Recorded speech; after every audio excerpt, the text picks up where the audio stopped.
Assalamualaikum warahmatullahi wabarakatuh. Saya di sini Fajar Lukman Nugraha akan menjelaskan makalah tentang pemanfaatan mural untuk menanggulangi sampah visual iklan kampanye. Latar belakang. Saat masa-masa kampanye, tidak sedikit pasangan calon memperkenalkan dirinya melalui media. Media tersebut berupa media sosial ataupun media cetak. Salah satunya menggunakan iklan kampanye yang berbentuk spanduk. Iklan kampanye merupakan tindakan untuk mengiklankan sebuah aktivitas politik atau pemilu, dan juga dapat memberikan informasi agar target audiens atau masyarakat lebih mengetahui calon tersebut. Namun, dikarenakannya tidak adanya peraturan membahas tentang iklan kampanye atau spanduk menimbulkan sampah visual yang berakibat mengganggunya penglihatan masyarakat. Untuk mengurangi iklan kampanye yang menjadi sampah visual, dapat menggunakan cara mural agar bekas iklan kampanye tidak berserakan di mana-mana. Rumusan masalah. Yang pertama, mengapa iklan kampanye tersebut disebut sampah visual? Yang kedua, mengapa iklan kampanye bertebaran di yang bukan tempatnya? Yang ketiga, bagaimana cara menanggulangi iklan kampanye? Untuk batasan masalahnya, 1. Fenomena visual iklan kampanye. 2. Dampak iklan kampanye terhadap lingkungan. 3. Pemanfaatan mural untuk iklan kampanye. Tujuan penelitian ini untuk menertibkan iklan kampanye yang berada di kawasan Telkom University, yang tepatnya sekitaran Jalan Sukapura. Halo, nama saya Wahyu Arif Basuki Australianto. Saya dari kelas Advertising 41 CD. Saya di sini akan mempresentasikan mata kuliah Bahasa Indonesia. Pengertian dari sampah visual kampanye itu adalah alat yang digunakan untuk memperiklankan atau mensosialisasikan visi dan misi program, simbol atau tanda yang disebarkan untuk keperluan kampanye, dan kampanye itu digunakan untuk media komunikasi biasanya banyak yang berada di pinggir atau terletak di pohon-pohon. Nah, visual kampanye biasanya dapat mengotori ruang riung publik. Nah, visual kampanye juga adalah alat-alat yang digunakan untuk mempromosikan kayak partai, ada berbentuk poster, baliho, spanduk. Nah, yang poin kedua, mengapa sih iklan kampanye disebut sampah visual? Karena memang sampah visual dapat memberikan atau mengasih dampak yang negatif untuk lingkungan sekitar. Dan sampah visual tidak baik untuk pohon, karena memang visual kampanye ini dapat ditancapkan di pohon. Sampah visual dipasang sembarangan tempat, di pinggir jalan, di jembatan, terus di taman dan fasilitas umum. Nah, yang poin ketiga, bagaimana cara mengurangi visual kampanye ini, iklan campaign? Caranya, pemanfaatan mural untuk iklan kampanye itu lebih inovatif untuk membuat lingkungan sekitar tidak kelihatan terganggu dan tidak menjadi rusuh atau kotor. Mempromosikan melalui media sosial dan media lainnya selain mengotori lingkungan, dapat menggunakan media yang mengotori ruang publik, dan lingkungan iklan kampanye akan lebih teratur dan jelas visi dan misinya.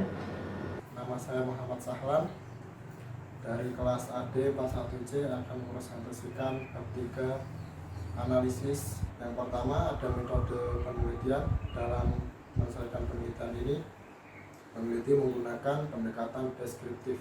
Tujuan menggunakan pendekatan deskriptif adalah agar peneliti dapat menggambarkan realita empiris di balik fenomena yang terjadi di kalangan masyarakat mengenai sampah visual iklan kampanye. Data yang dikumpulkan bukan berupa data angka, melainkan data peristiwa yang terjadi di lapangan dan dokumen pribadi lainnya yang mendukung. Lokasi penelitian, peneliti meneliti sampah visual kampanye ini di kawasan Telkom University, tepatnya di Jalan Sukapura. Instrumen penelitian. Penelitian ini meliputi pemahaman objek yang diteliti, yaitu pemanfaatan mural untuk menanggulangi sampah visual iklan kampanye. Sebelum terjun ke lapangan untuk mencari data, peneliti melakukan validasi terlebih dahulu. Sumber dan jenis data. Sumber dan jenis data ada dua. Yang pertama ada data primer, dan yang kedua ada data sekunder. Yang pertama, data primer. Dalam penelitian ini, peneliti memilih penelitian subjek berdasarkan teknik purpose. Teknik ini memperoleh informasi yang jelas tentang kemanfaatan mural dalam menanggulangi sampah visual iklan kampanye. Kedua, ada data sekunder. Data sekunder ini untuk memperkuat penelitian dan melengkapi informasi yang dikumpulkan melalui survei. Data sekunder ini berasal dari data lapangan. Teknik pengumpulan data. Yang pertama ada observasi. Tujuan menggunakan metode ini untuk mencatat hal-hal perilaku, perkembangan dan sebagainya tentang tanggapan masyarakat mengenai sampah visual iklan kampanye. Yang kedua ada dokumentasi. Dalam metode ini peneliti menemukan data yang berasal dari lapangan terkait pemanfaatan mural untuk menanggulangi sampah visual iklan kampanye sebagai dokumen pribadi. Sekarang adalah hal yang terpenting dari pembahasan, yaitu analisa data. Dalam penelitian ini, peneliti meneliti tentang fenomena yang terjadi di kalangan masyarakat, yaitu sampah visual iklan kampanye. Dampak yang ditimbulkan dari fenomena tersebut ialah merusak tatanan lingkungan, sehingga kawasan tersebut terlihat tidak rapi. Berdasarkan fenomena yang terjadi, peneliti menemukan media lain, yaitu dengan membuat mural sebagai media kampanye. Dalam penelitian pemilihan media mural akan menjadikan kawasan yang terdampak akan terlihat rapi dan artistik. Penggunaan media tersebut juga akan menguntungkan kedua belah pihak. Dalam survei terdapat tembok-tembok kosong yang bisa digunakan untuk membuat mural kampanye. Namun pembuatan mural tersebut harus memiliki izin dari pihak yang bersangkutan agar tidak disebut sebagai vandalisme. Nama saya Muhammad Nukur di Kota Putra akan menjelaskan bagian kesimpulan dan saran. Nah, dari penjelasan di atas, maka kami dapat menyimpulkan bahwa iklan kampanye pemilu dapat membuat sampah visual dan mengotori ruang-ruang publik yang seharusnya bersih dari iklan-iklan kampanye tersebut. Dan iklan kampanye tersebut juga mengganggu pengendara yang sedang melewati daerah tersebut, karena iklan kampanye biasanya terlihat sangat mencolok dan mengganggu penglihatan pengendara tersebut.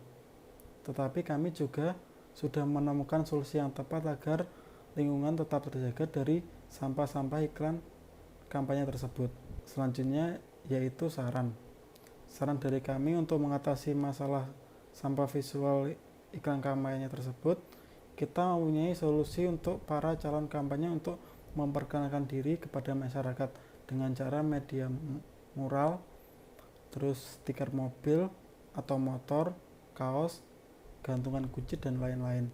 Menurut kami media tersebut sangat efektif dan tidak merusak lingkungan sekitar. Dan setelah kampanye selesai, media tersebut bisa kita gunakan dan tidak merugikan semua pihak. Terima kasih presentasi dari kami. Wassalamualaikum warahmatullahi wabarakatuh.